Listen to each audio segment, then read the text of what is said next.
Poison and Drug Information Center says it has been seeing a drop in overall call volume, but a rise in the severity of the calls. And they say it's because more people are following bad medical advice from ChatGPT and Google AI instead of seeking help from a medical professional. So Maureen Rowland, the director of the Banner Poison and Drug Information Center, is joining us this morning to talk about why this isn't such a great idea. We know we can rely on AI for certain things, but when it comes to our health, sounds like maybe we should be a little bit concerned. Yes, good morning. Thank you for having me.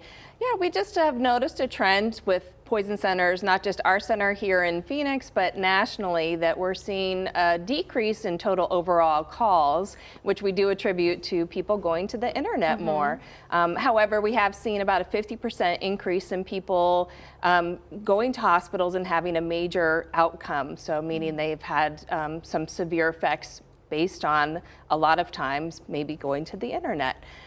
So we do recommend our poison center, and nationally it's 24/7. It's a completely free service where they can talk to a medical professional and ask these questions instead of going to the internet where they might find some bad advice. I think that sometimes we just want answers, especially when it comes to our health. Is the process of coming to Banner and seeking medical advice just as easy as going to AI? It is. Again, 24/7. They can call us and we can talk through whether it's a medication question or, at our center, we're all registered nurses with physician backup. So we can answer questions on new medications, or if they think they may have been exposed to a poison of any sort, we can talk through that with them. So we do recommend just calling us. It's a very easy process. The internet, again, can take you down some rabbit holes, which can be a little frightening, and it's not always accurate advice. Right, it all started when we used to just look for WebMD to diagnose us. Correct. Now with the chatbots and everything, it's like you can have that conversation. Do you have any examples of something that would be a good use of AI in a medical sense? Yeah, I think it is a wonderful tool that is newly developing. So there are some benefits to using it. It can enhance for the medical field. We're looking at some of those advances with research and whatnot. But I think it's a great tool to use.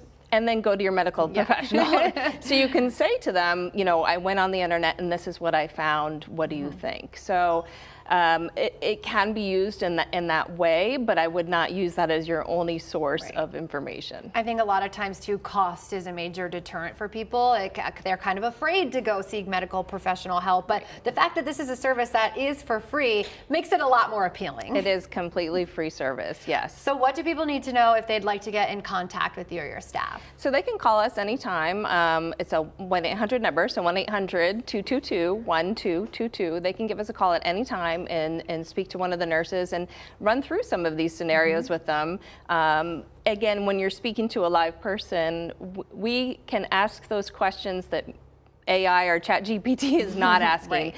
We can tell the tone in somebody's voice if perhaps there was some other exposure involved as well. So, and we can save money from keeping you out of the emergency room when you might otherwise have gone in. Yeah, there are some places where maybe it's okay to cut corners, but your health certainly is not one of them. Definitely. Thank you, Maureen. It's great to hear from you. We appreciate it. Very good information. We'll send it over to you, April.